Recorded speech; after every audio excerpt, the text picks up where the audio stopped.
All of you. आज जो artificial intelligence का मैं कोर्स चालू किया हूँ उसका ये पार्ट थर्ड है। कोर्स क्या है, ये एक तरह का ऐसा मटेरियल और रिकॉर्ड्स में लेके आ रहा हूँ जो कॉम्पिटिटिव एग्जामिनेशंस के लिए बहुत इम्पोर्टेंट है और फिल्टर रिकॉर्ड है। Competitive examination in the sense मेरा कहने का मतलब यही है कि जो आप बीपीएससी तैयारी दे रहे हो या फिर बेल्ट्रॉन प्रोग्रामर की में दे रहे हो या किसी तरह का डीओ का एग्ज़ाम दे रहे हो या फिर दूसरा कोई भी कंप्यूटर से रिलेटेड अगर आपके कॉम्पिटिटिव एग्जामिनेशंस हैं बीसीए एमसीए के लिए, तो ये बहुत ही इम्पोर्टेंट रिकॉर्ड है एआई। तो एआई का ये पार्ट थर्ड है। अगर आप लोगों ने नहीं देखा पार्ट वन पार्ट टू तो आप लोग देखें ज़रूर, तभी आपको समझ में आएगा, जो कि प्लेलिस्ट में पड़ा हुआ है। आज हम लोग दो चीज़ों पर डिस्कस करेंगे विथ एमसीक्यू देखेंगे, machine learning and expert system. बहुत ज़्यादा ये आजकल चलने वाला टॉपिक है। मशीन लर्निंग का मतलब ये नहीं होता है कि कहीं से मान लीजिए कि रिकॉर्ड रखा हुआ है, हम उसको पढ़ के समझ लिए और पढ़ के समझने के बाद हम उसी नॉलेज के आधार पर कोई काम को कर रहे हैं। That is not a machine learning. Machine learning का मतलब है कि वो मेथड मशीन्स यूज़ करता है, वो डेटाज यूज़ करता है, उसका प्रेडिक्शन करता है और अपने आप लर्न करना स्टार्ट करता है उस डेटा पे। ना कि आप कोई प्रोग्रामिंग या किसी तरह का प्रोग्राम बना के आप डाले हुए कि इस तरह से काम करो, वो काम करो, ऐसा कुछ भी नहीं है। मशीन डेटा पे खुद ही काम करेगा, लर्न करके उसको काम करेगा। तो यहाँ पे आप देख रहे हैं कि एक ऐसा टेक्निक है जिसमें कंप्यूटर जो है क्या करता है, कंप्यूटर डेटा से सीखता है और किसी प्रोग्रामिंग लैंग्वेज का यूज़ नहीं करता है। वो डेटा से सीख रहा है और सीखने के बाद, लर्न करने के बाद आपके आने वाले किसी भी प्रॉब्लम को, लॉजिकल प्रॉब्लम को, रन टाइम प्रॉब्लम्स को वो प्रिडिक्ट कर पाता है। That is called machine learning. I hope कि आप समझ गए होंगे कि मशीन लर्निंग डायरेक्टली ऐसा कोई अप्रोच यूज़ नहीं करता है जिसमें हम लोग पहले से कोई सॉफ्टवेयर बना के उसको दिए हुए हैं और वो सॉफ्टवेयर के आधार पे काम कर रहा है। मशीन लर्निंग मतलब डेटा के पैटर्न से, डेटा के हिसाब से वो अपने आप लर्न करता है, सीखता है और उसके हिसाब से, सीखने के हिसाब से वो अपने काम को आगे की ओर करता है। देखिए, ये जो मशीन लर्निंग के एल्गोरिदम्स हैं वो दो तरह से डिवाइड कर दिया गया है उसको। पहला सुपरवाइज्ड लर्निंग, जिसमें लेबल डेटा पे काम होता है। एक ये डिफरेंशिएशन बहुत बार पूछा, सुपरवाइज्ड लर्निंग मतलब लेबल डेटा, ठीक है। Supervised learning means label data. और algorithm learns on mapping function from input to desired output. Functions की मैपिंग करके जो आप इनपुट डालते हो उसके हिसाब से डिजायर्ड आउटपुट आपको देता है। तो लेबल मतलब आप समझ रहे हैं कि एज लाइक अ मैसेज या मेटा डेटा जो हम उस पे लगा हुआ रहता है, उसके हिसाब से इनपुट आउटपुट का पेयर्स तैयार करता है। एग्जाम्पल मान लीजिए कि लीनियर रिग्रेशन, मतलब किसी भी घर को देखते हुए, मान लीजिए कि घर को हम देख रहे हैं और घर को देखने के बाद हम उस होम को देखने के बाद हम ये प्रेडिक्शन कर पा रहे हैं कि हाँ, इस घर का कितना रेट होगा। That is called linear regression. Logistic regression मतलब प्रॉब्लम को क्लासिफाई करना, प्रॉब्लम्स है तो क्लासिफिकेशन करना। जैसे लॉजिस्टिक रिग्रेशन का मतलब होता है कि जो सही मेल है और जो स्पैम मेल है उसको डिटेक्ट करना, डेडिकेशन। वेक्टर मशीन्स मतलब सेपरेटिंग डेटा इनटू क्लासेस, मतलब उसके डेटा के आधार पर आपके डेटा बेस के आधार पर, उसके वैल्यूज के आधार पर डेटा को अलग अलग करना। न्यूरल नेटवर्क मतलब कॉम्प्लेक्स पैटर्न को रीड करके उसके बारे में प्रिडिक्शन करना। मतलब इमेज रिकॉग्नाइजेशन अब आप कर रहे हैं, इमेज को याद कर रहे हैं। हम लोग के तो दिमाग में, ह्यूमन बींग्स हैं तो हम लोग के दिमाग में इमेज एक बार देख लिया तो बस वो याद रहता है, रिकॉग्नाइज हम कर पाते हैं। लेकिन अगर हम बोलें कि भाई मशीन इसको कैसे लर्न करेगा, तो ये न्यूरल नेटवर्क्स के थ्रू इमेज की रिकॉग्नाइजेशन सिस्टम पर वो काम करेगा। तो ये एक तो हो गया कि सर सुपरवाइज्ड लर्निंग। एक अनसुपरवाइज्ड लर्निंग होता है जो अनलेबल्ड डेटा पे काम करता है। अनलेबल्ड डेटा मतलब आइडेंटिफाइंग हिडन पैटर्न और स्ट्रक्चर, हिडन पैटर्न और स्ट्रक्चर को आइडेंटिफाई करना। मान लीजिए कि अगर आप similar data grouping the similar data points कर रहे हैं, या learning compressed representation, dimensionality reduction, मतलब जिस जो 2 डायमेंशन हो, मल्टीपल डायमेंशंस हो, उस डेटा को हम कंप्रेस करके 3 डायमेंशन में लेके आ रहे हैं। तो ये सब क्लस्टरिंग कर रहे हैं डेटा। क्लस्टरिंग मतलब गुच्छों में बना रहे हैं, ग्रुपिंग कर रहे हैं डेटा का, ठीक है। तो ये सब एग्जाम्पल आपका अनसुपरवाइज लर्निंग। तो इसमें 2 ही क्वेश्चन पूछता है कॉम्पिटिटिव एग्जाम में, सुपरवाइज लर्निंग लेबल होता है कि अनलेबल होता है, ये क्वेश्चन पूछता है। तो आपको पता चल गया कि भैया सुपरवाइज लर्निंग जो होता है लेबल डेटा पे होता है, और अनसुपरवाइज लर्निंग जो होता है जो कि लेबल डेटा पे नहीं होता है। ये समझ लीजिए। अब री इन्फोर्समेंट लर्निंग का मतलब क्या हुआ?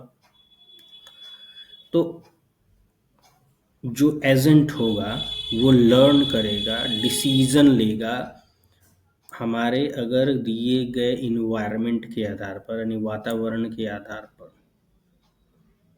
और साथ ही साथ पेनल्टी और रिवॉर्ड भी देगा। वो एजेंट रिसीव रिवॉर्ड और पेनल्टी भी उसको मिलेगी। तो ये री इन्फोर्समेंट लर्निंग जो है रोबोटिक्स में काफ़ी काम आता है। मान लीजिए कि ट्रेनिंग ए रोबोट, रोबोट को आप ट्रेनिंग दे रहे हैं कि वॉक और computer to play a chess. तो रोबोट को अगर ट्रेनिंग कर रहे हैं कि वॉक करने के लिए, और कंप्यूटर को बता रहे हैं कि चेस प्ले करने के लिए, तो उसमें तो हम लोग को रिवॉर्ड भी रिसीव्ड होता है और पेनल्टीज भी मिलती है। तो इस तरह री इन्फोर्समेंट लर्निंग होती है। अब एक्सपर्ट सिस्टम की बात कर लेते हैं। देखिए ये पूरा का पूरा प्रोग्राम्ड पे है। मशीन लर्निंग डेटा से लर्निंग की बात करता है, और एक्सपर्ट लर्निंग मतलब पर्टिकुलर सॉफ्टवेयर या प्रोग्राम बनाया हुआ है, और उस प्रोग्राम या उस नॉलेज के बेस पर ये सिस्टम जो काम कर रहा है उसको एक्सपर्ट सिस्टम कहा जाता है, जिसमें कि ह्यूमन एक्सपर्ट लगे हुए रहते हैं, ठीक है। और it uses knowledge based and interference engine to solve the complex problem. Complex problem को सॉल्व करने के लिए आपका क्या यूज होगा? ह्यूमन इंटरफेरेंस का यूज होगा। ह्यूमन उसमें इंटरेक्ट करेगा, ह्यूमन उसमें प्रोग्राम्स बनाएगा, तो उसको एक्सपर्ट सिस्टम बोला जाता है। नॉलेज बेस के आधार पर ये अपना डिसीजन लेता है। जैसे फॉर एग्जांपल हम लोग अगर देखते हैं,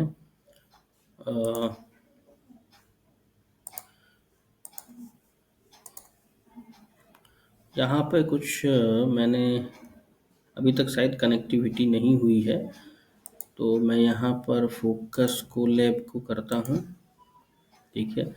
और यहाँ एक्सपर्ट सिस्टम, ये ह्यूमन प्रोग्राम है जो एक्सपर्ट सिस्टम है। तो मैं यहाँ पे एक क्या करना चाहता हूँ, मैं यहाँ पे चाहता हूँ कि Lord Hanuman ji image body building, ठीक है।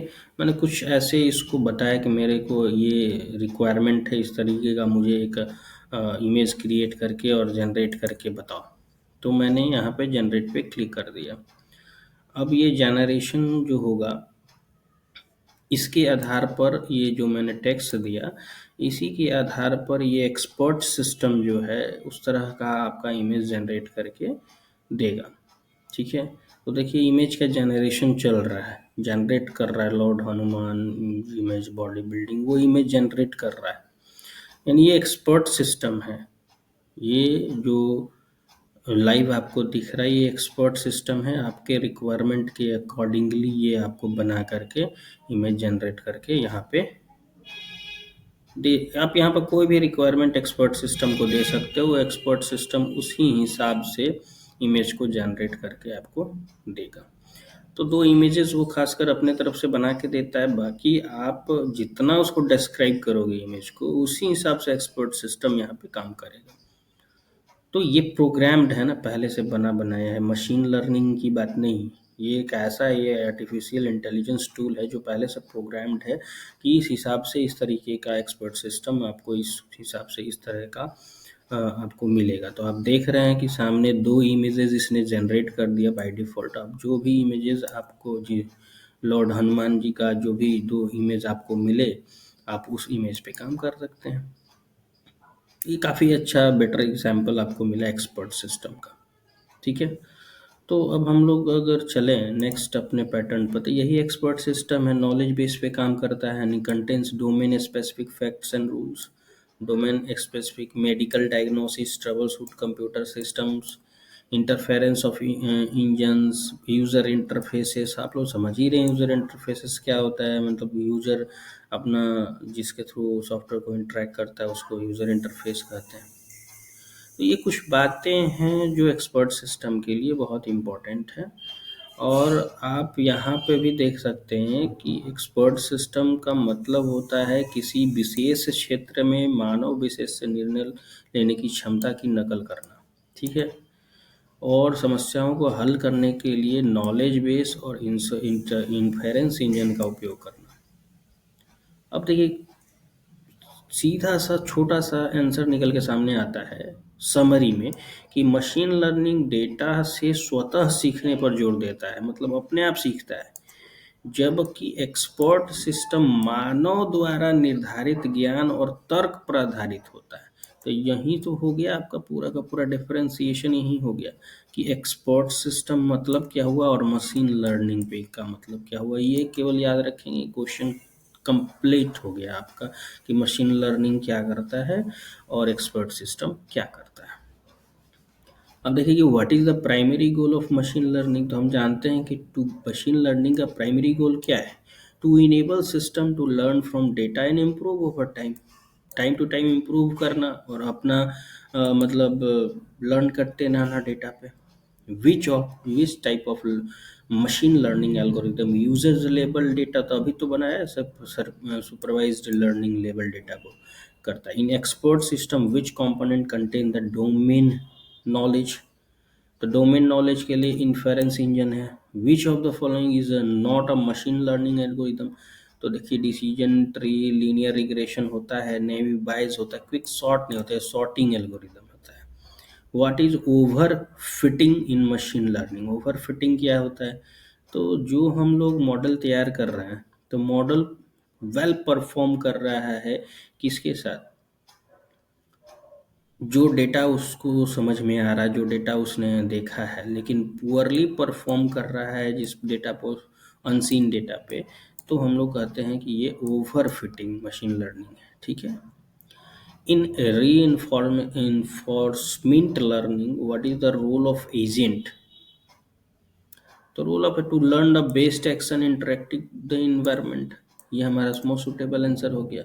Which of the following is example of expert system, तो क्या है एक्सपर्ट सिस्टम का, माइक्रोसॉफ्ट एक्सेल है, गूगल सर्च है, यूट्यूब नहीं, माइसिन है फॉर मेडिकल डायग्नोसिस सिस्टम के लिए एक्सपर्ट सिस्टम है ये। What does confusion matrix measures in classification problem, तो ये training time of the model, accuracy and error rates, relationship between true positive, true negative, false positive, false negative, the complexity of algorithm. तो इसका answer हमारा सी है। अगर आप लोग भी कुछ आंसर देना चाहते हैं तो आप बताएं हमारे कमेंट सेक्शन में।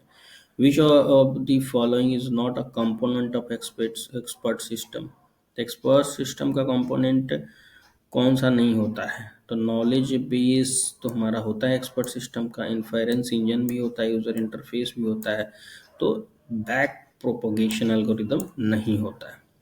Which learning paradigm is used when there is a no label example, तो जब लेबल नहीं है तो अनसुपरवाइज्ड लर्निंग होगा, जैसा कि अभी थोड़ी देर पहले हम लोगों ने पढ़ा। तो ये मोस्ट सुटेबल कॉम्पिटिटिव एग्जामिनेशन में आने वाले क्वेश्चंस हैं, जो कि यही पार्ट 1, पार्ट 2 और पार्ट 3 में भी कंप्लीटली हो गए। यहाँ से अधिक क्वेश्चन कहीं नहीं आएगा। आप लोग ध्यान से इसको रट्टा मार लें, रट्टा क्या मार लें, या समझ लें कि इसको नोट डाउन कर लें। अगर आप लोगों को पीडीएफ चाहिए तो कमेंट करें, जिसका कमेंट आएगा उसको मैं finally free of cost PDF भेज दूंगा। वो पीडीएफ से तैयारी कर सकता है। तो व्यूज़ तो आ रहे हैं, बट सब्सक्राइबर और चैनल को सब्सक्राइब करें और शेयर भी करें, लाइक भी करें। Thank you.